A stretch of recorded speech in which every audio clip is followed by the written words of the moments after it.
नमस्कार साथियों। तो हम आपके बीएड एंट्रेंस के लिए एक इम्पोर्टेंट टॉपिक उठा रहे थे। The topic is role of various agencies and organisation in management of education. Okay, ये वीडियो हमारा ज़रा सा इंटरप्ट हो गया, इसीलिए आधे में ही रुकना पड़ा। अगेन हम फॉर्मल एंड इनफॉर्मल के बारे में बता चुका हूँ। अब हम नॉन फॉर्मल के बारे में थोड़ा सा समझ के फिर हम डिफरेंट टाइप्स ऑफ एजेंसी में घुसेंगे। ओके, सही है। तो देखिए, नॉन फॉर्मल सबसे पहली बात, हमारे हिंदुस्तान में क्या पूरे वर्ल्ड में ओके बहुत सारे एक ऐसी पॉपुलेशन है जो कि अर्निंग के वजह से कमाई के वजह से उनको अपना मनचाहा पढ़ाई नहीं मिला, अपना मनचाही एजुकेशन वो ले नहीं पाए। फॉर एग्जांपल, कोई +2 कर रहा था, +2 खत्म होते होते इसको एक क्लर्क की जॉब मिल गई। वो अपना जो ग्रेजुएशन, अपना जो मास्टर डिग्री वो जो करना चाहता था वो उसने किया नहीं। कोई ग्रेजुएशन करके ही अपना जॉब ले, जो उसके अंदर जो पीएचडी या फिर एमएससी एमए ये सारी चीज़ें जो वो कर सकता था वो नहीं कर पाया, क्योंकि उसको पैसे भी की ज़रूरत है। तो इसीलिए हमारे सरकार ने to give an opportunity to such people, such person those are have a desire to get education, उनके लिए एक सेपरेट ही एजुकेशनल इंस्टीट्यूशन बनाया गया। For example distance courses, correspondence courses, ये सारी चीज़ें, ताकि वो अपने लेजियर आवर में जब वो छुट्टी है उनके उस एट दैट टाइम, क्योंकि वो तो आप रेगुलर कोर्स नहीं कर सकते कहीं पे। वो अगर कोई जॉब में है तो वो तो अपने जॉब को छोड़ के नहीं आ सकता ना। तो जब उनका फ्री टाइम हो, छुट्टी हो गई, leisure time, at that time they can conduct. For example, ये समर वेकेशन है, कोई अच्छा सा कोर्स कर ले वो, है ना, इग्नो में एडमिशन ले ले, ऐसा कर सकते हैं। ओके, सो पढ़ते हैं non formal. A big slice of population preoccupied with work for earning, they have not received the desired education.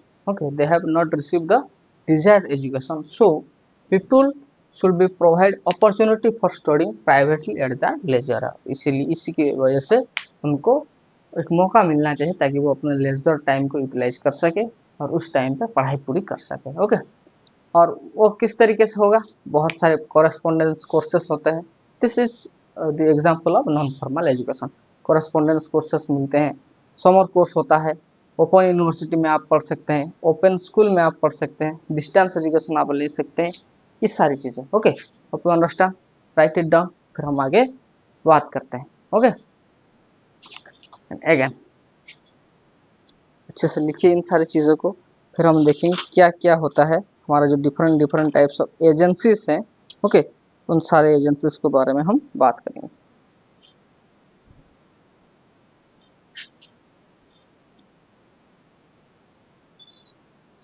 Different types of agencies of educational management, अब हमारे टॉपिक पे हम आ गए हैं। ओके, इसलिए मैंने आपको पहले ही फॉर्मल, नॉन फॉर्मल और इनफॉर्मल के बारे में बता दिया था। ओके, देखिए, agency are refers to various institution और body that plan, implement, supervise regular educational activity at different level। Management of educational management वो क्या करेंगे? वो प्लान करेंगे, इम्प्लीमेंट करेंगे, सुपरवाइज करेंगे, ताकि रेगुलर जो एजुकेशनल एक्टिविटी है वो कैरी ऑन हो रहा है या नहीं, उस चीज़ को। एजेंसी का यही तो काम होता है ना।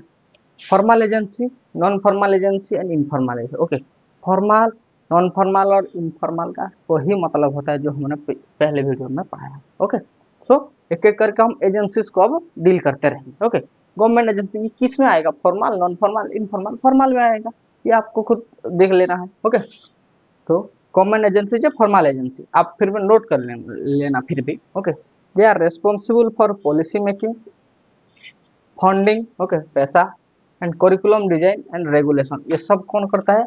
गवर्नमेंट एजेंसी करती है। सबसे पहला एजेंसी है मिनिस्ट्री और डिपार्टमेंट ऑफ एजुकेशन। मिनिस्ट्री और डिपार्टमेंट ऑफ एजुकेशन, ओके, हमारा होता है इंडिया का जो एजुकेशन डिपार्टमेंट है, मिनिस्ट्री है, मिनिस्ट्री ऑफ एजुकेशन, वो सारी चीजें डील करती है। Hope you write it.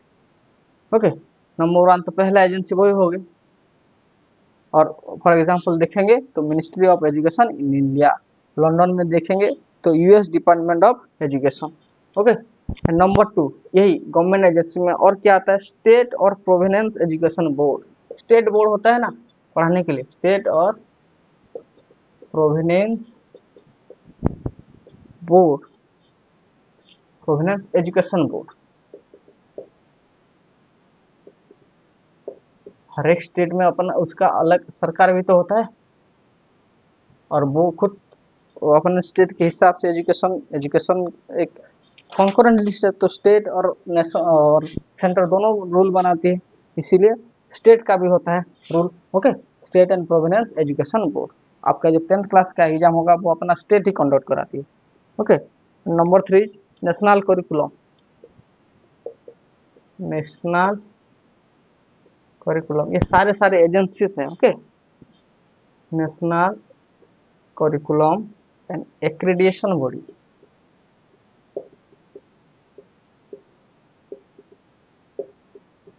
hope you understand this. Okay, for example क्या आएगा, एनसीईआरटी, एनसीईआरटी एंड सीबीएसई, होता है, समझ में आ रहा है आपको? देखिए इस सारी चीज ये गवर्नमेंट एजेंसी में ये सब आएगा। Okay, and number 4 is educational regulatory authority, educational regulatory authority. Okay, ये हमारा फॉर एग्जांपल यूजीसी, हमारे बहुत सारे नेशनल लेवल का एग्जाम कंडक्ट करता है UGC in India. Okay, university grant commission.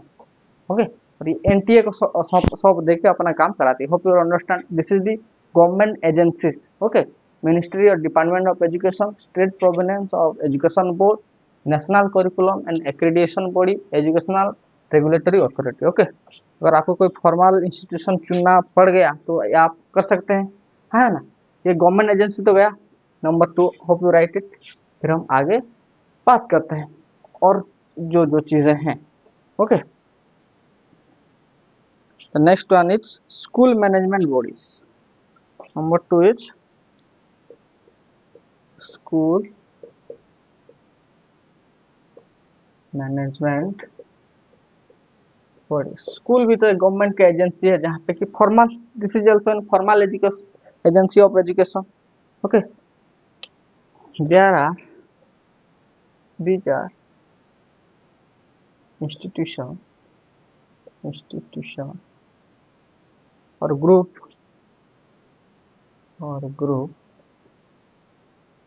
directly in the running, directly involved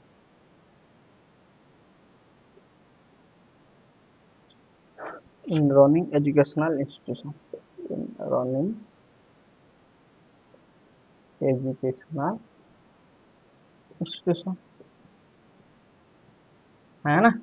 school में जो ये होता है, स्कूल मैनेजमेंट बॉडीज जो होता है वो अपने स्कूल में डायरेक्टली किस तरीके से एजुकेशन को रन किया जाए उसमें वो ध्यान देते हैं। फॉर एग्जांपल स्कूल बोर्ड ये सब एजेंसी है ना? स्कूल बोर्ड एक एजेंसी हो सकती है, school management committee, school management committee, SMC।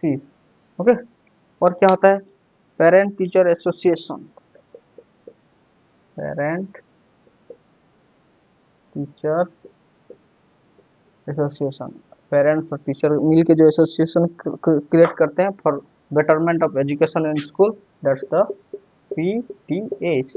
Okay, और क्या, ट्रस्ट एंड गवर्निंग बॉडीज भी होता है स्कूल में, ट्रस्ट एंड गवर्निंग बॉडीज, बहुत सारे ट्रस्ट के थ्रू स्कूल चलाते हैं फॉर प्राइवेट और mission run school, for private और mission run school. Hope you understand. तो स्कूल मैनेजमेंट बॉडीज ये भी कहाँ पे आएगा, this is also formal agency for education. Hope you understand this. Okay, लिख लेना, पहले गवर्नमेंट फिर school management. Hope you write it, you can going to another. Number 3 was international agencies. Number 3 is international agency. International agency. Okay, तो international agency formal होगा, non formal होगा, या फिर informal होगा? ये तो जाहिर सी बात है कि यही भी फॉर्मल फॉर्मल एजेंसी होगा, है ना? This agency help with this agency help with policy funding, policy funding and global educational initiatives and global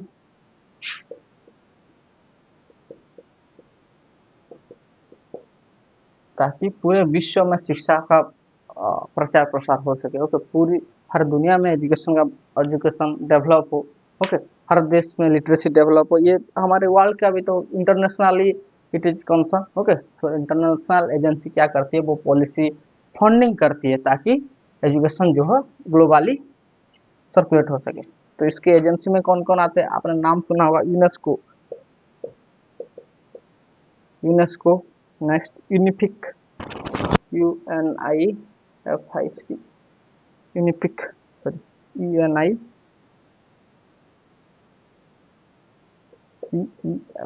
UNICEF. Next one is world bank, जो कि फंडिंग प्रोवाइड करती है, world bank. Number fourth is commonwealth of learning, commonwealth of learning. ये सब international agency हैं। Okay, these all are the international agency which are working for the management of education system। Okay, ये तो गए हमारे सारे फॉर्मल में। Okay, formal में कौन कौन आया? School, government and international agency. Okay, hope you write this. Next one is non governmental education, मतलब what? NGO। Next one is non governmental organizations, organization which means NGO। ओके, बहुत सारे NGO है जो कि स्कूल एजुकेशन सिस्टम को संभालती है ना?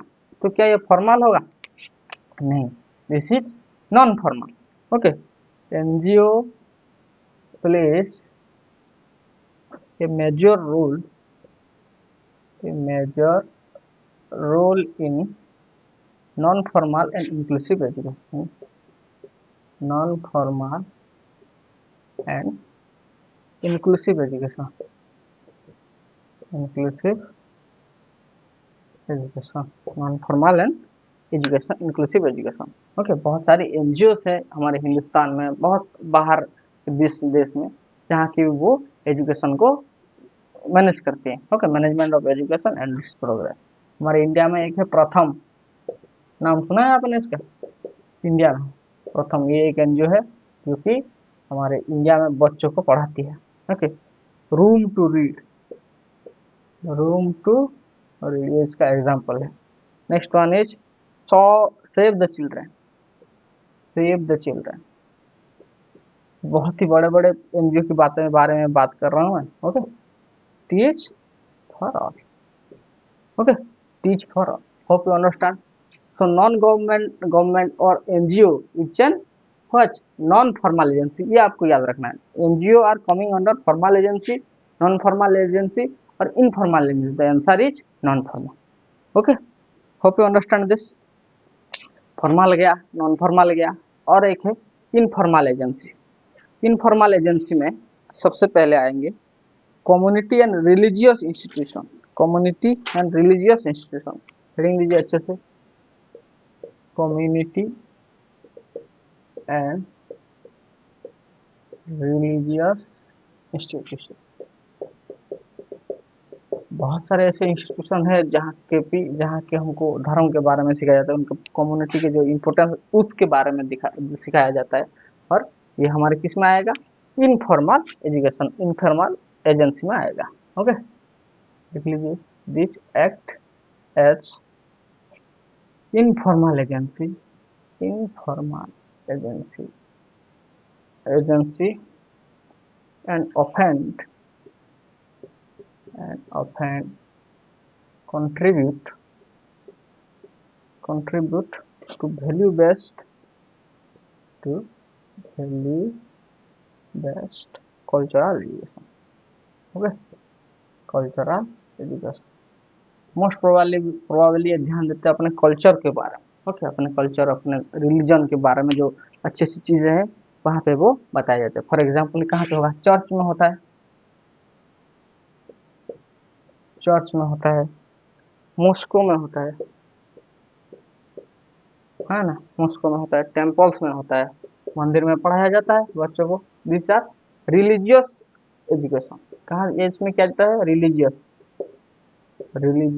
एजुकेशन यहाँ पे प्रोवाइड किया जाता है. ओके, और क्या कम्युनिटी सेंटर में?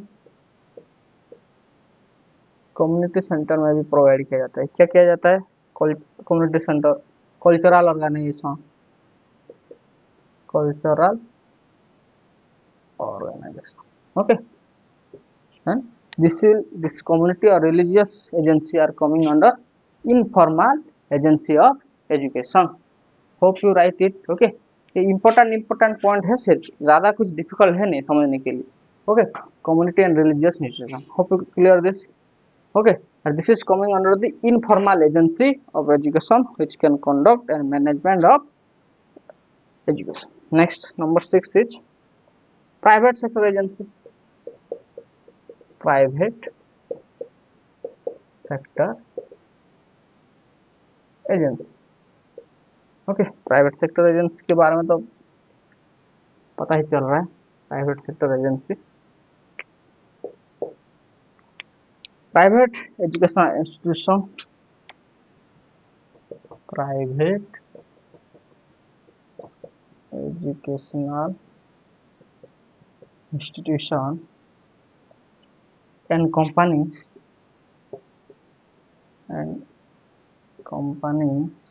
also manage and deliver education. बहुत सारे प्राइवेट इंस्टीट्यूशन है, प्राइवेट सेक्टर है. ओके, जहाँ कंपनीज है जो कि एजुकेशन प्रोवाइड करती है. ओके, नेक्स्ट, फॉर एग्जांपल इसका क्या होगा? Private school and college, private school and college हो सकता है. और क्या होता है? Online learning platform, online learning platform. For example Byju's हो गया, अच्छा होता है ना, बायजूस, पीडब्ल्यू, ऑन एकेडमी, और क्या, खान एकेडमी, ये सारी चीजें यहाँ पे आएंगी. और क्या, कॉर्पोरेट ट्रेनिंग सेंटर बहुत सारे होते हैं, कॉर्पोरेट ट्रेनिंग सेंटर, ये सारी चीजें प्राइवेट सेक्टर एजेंसी में आती है. ओके, तो कम्युनिटी एंड रिलीजियस ये आएगा इनफॉर्मल, एनजीओ आएगा non formal. Okay, international school and government ये सब आएगी formal agency of education. Hope you understand this. This is important. आपको ऑप्शन में ये पक्का आएगा कि एक तो एजेंसी दे देगी, उसका एग्जाम्पल देगी, आपको उसको ढूंढना है, या फिर कोई एग्जाम्पल देखिए और ये कौन सी एजेंसी से बिलोंग करती है उसको बारे में पूछेगी. आपको फॉर्मल, नॉन फॉर्मल और इनफॉर्मल के बारे में थोड़ा सा आइडिया होना चाहिए, और ये एजेंसी को अच्छे तरीके से थोड़ा सा नोट कर लीजिए, ज्यादा डिफिकल्ट है नहीं. Okay, hope you understand this. फिर मिलेंगे. जय.